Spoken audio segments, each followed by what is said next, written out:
Franck. Bonjour. Aujourd'hui, nous allons parler de la thérapie. Pourquoi une thérapie marche, pourquoi une thérapie marche pas. On va explorer tout ça. Et une deuxième anecdote personnelle sur laquelle j'aimerais que tu rebondisses.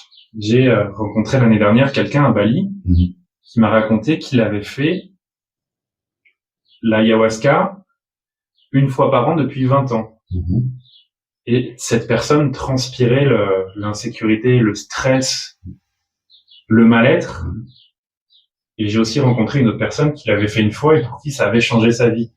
Donc, est-ce que fondamentalement, le type de thérapie est ce qu'il y a de plus important? Puisqu'on voit que même sur quelque chose de puissant, avec une introduction d'un déclencheur externe, on n'a pas le même effet sur différentes personnes.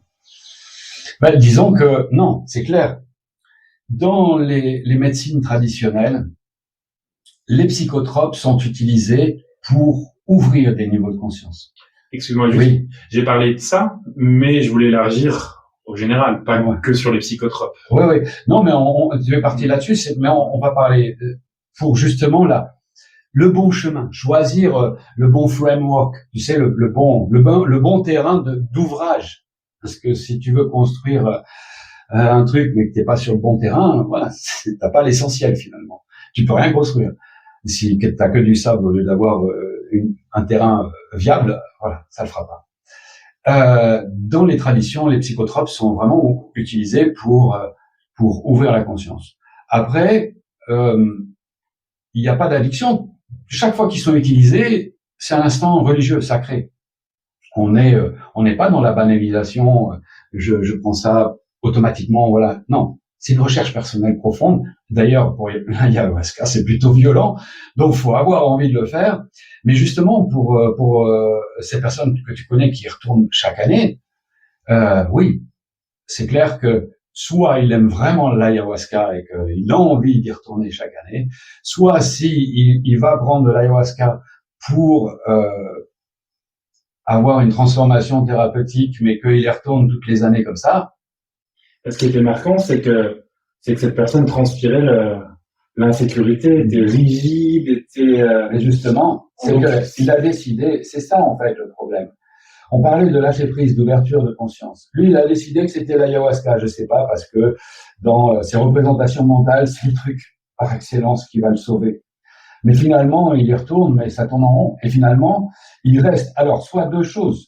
Déjà, il y a une complaisance dans son inconfort de mal-être, parce que peut-être que ça lui permet, comme tu disais, tu sais, être dans la complaisance, qui te fait perdurer dans une situation, bénéfice secondaire. Voilà, au bénéfice secondaire.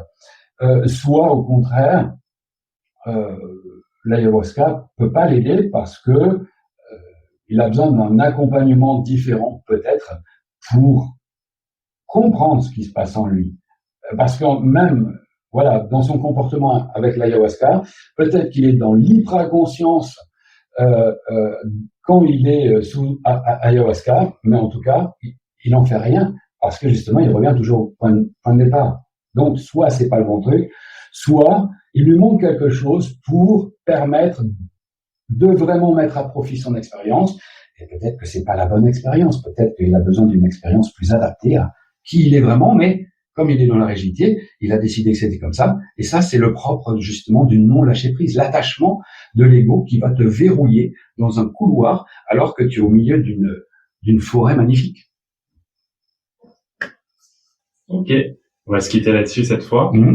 On retrouve tous tes liens pour travailler avec toi, pour demander des séances, pour se former en biographie en description de la vidéo YouTube, j'imagine. Oui, en description, ouais. Le site, c'est potentiel illimité. .net. Potentiel illimité sans accent à la fin. .net. Et là où il y a tous les services qui sont justement issus du Suisho Reikilo. Ces services dont on parle dans les podcasts, notamment la géobiologie des 6 éléments, la thérapie énergétique, et puis on parlera d'autres modes de pratique aussi. Super, merci. Merci, à très vite.